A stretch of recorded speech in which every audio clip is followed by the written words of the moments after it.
Tout le monde le sait que depuis 1958 jusqu'à nos jours, ce pays a été caractérisé par une pauvreté sans précédent, mais surtout un système éducatif en grande souffrance. Je ne parlerai même pas du système sanitaire.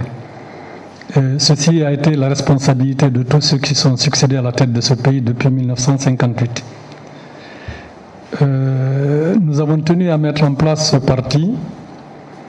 C'est surtout au regard donc, de cette situation politique de la Guinée qui, depuis, donc, comme je disais, l'indépendance jusqu'à nos jours, a connu que des problèmes de difficultés. Je dirais même que c'est une société aux profondes blessures.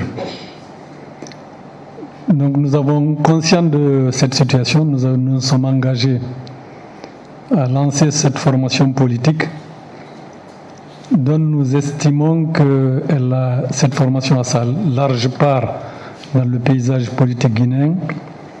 Mais surtout, nous avons la responsabilité de nous adresser aux citoyens, en particulier les jeunes et notamment les femmes. C'est pourquoi dans cette pratique de notre pratique politique, nous nous engageons à faire la politique autrement. Ça, vous le verrez dans les semaines à venir et on aura le temps aussi de vous l'expliquer. Mais surtout, nous tenons à écouter la jeunesse guinéenne et les femmes avec toute sincérité afin de faire ensemble face aux problèmes dont est victime ce pays. Nous entendons aussi à travers ce parti faire partager une nouvelle démarche politique qui sort de ce qui se pratique depuis le multipartisme. Alors vous me direz pourquoi avoir opté pour la social-démocratie. Si vous prenez l'histoire politique de ce pays, comme je le disais tout à l'heure depuis 1958,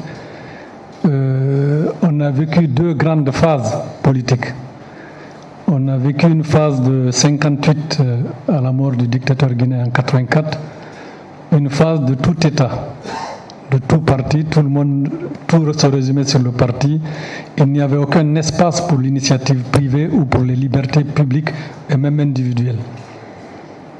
À la mort de Sékou Touré en 1984, jusqu'au décès de général Lansana Conté, on a vécu une période de liberté anarchique où il n'y avait plus de place pour l'État pratiquement, tout était à l'initiative privée non organisée. Et donc la Guinée est un des pays qui a vécu ces deux périodes, dont on s'est dit le seul courant politique qui puisse pouvoir émerger dans ce pays et le tirer vers le haut, c'est un système politique qui ne dénie pas l'existence du capitalisme. Parce qu'aujourd'hui, c'est le seul système qui est fiable, mais la social-démocratie vient corriger le poids du capitalisme. Donc on s'est dit que le système politique qui est apte pour la Guinée, qui est adapté à la Guinée, c'est un système où on laisse l'initiative privée et où l'État se réserve ses fonctions régaliennes pour protéger le citoyen.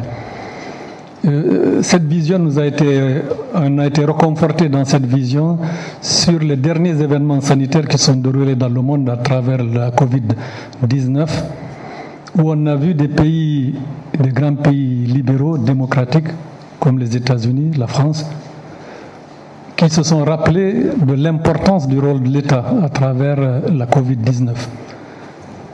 Et si vous regardez un peu l'histoire politique de l'Europe ou des autres pays, vous verrez que dans les pays du Nord, les pays scandinaves, il fait beaucoup mieux vivre parce qu'ils ont tout de suite compris très tôt que le système social-démocrate est le plus adapté. Donc, avant même nous qu'on ne mette le parti en place, on a décidé ensemble d'opter pour cette doctrine qui est pour nous, comme je disais tout à l'heure, la plus adaptée au système politique guinéen.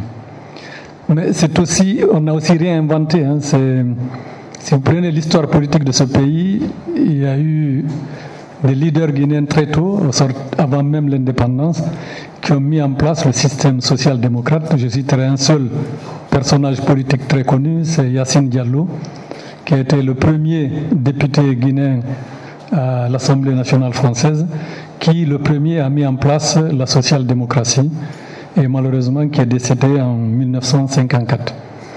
Donc voilà grosso modo pourquoi on a opté pour ce courant des sociodémocrates. Donc, on a réfléchi longtemps, on avait voulu, pour mieux encore se caler sur l'histoire, donner le nom du parti à la démocratie socialiste de Guinée. Mais on s'est aperçu que c'était un parti qui existait déjà au sortir de l'indépendance par M. Baritoa. Donc, ne sachant pas que c'est le parti le plus ou moins agréé, donc on a opté pour les sociodémocrates SDG, Société démocratique de Guinée.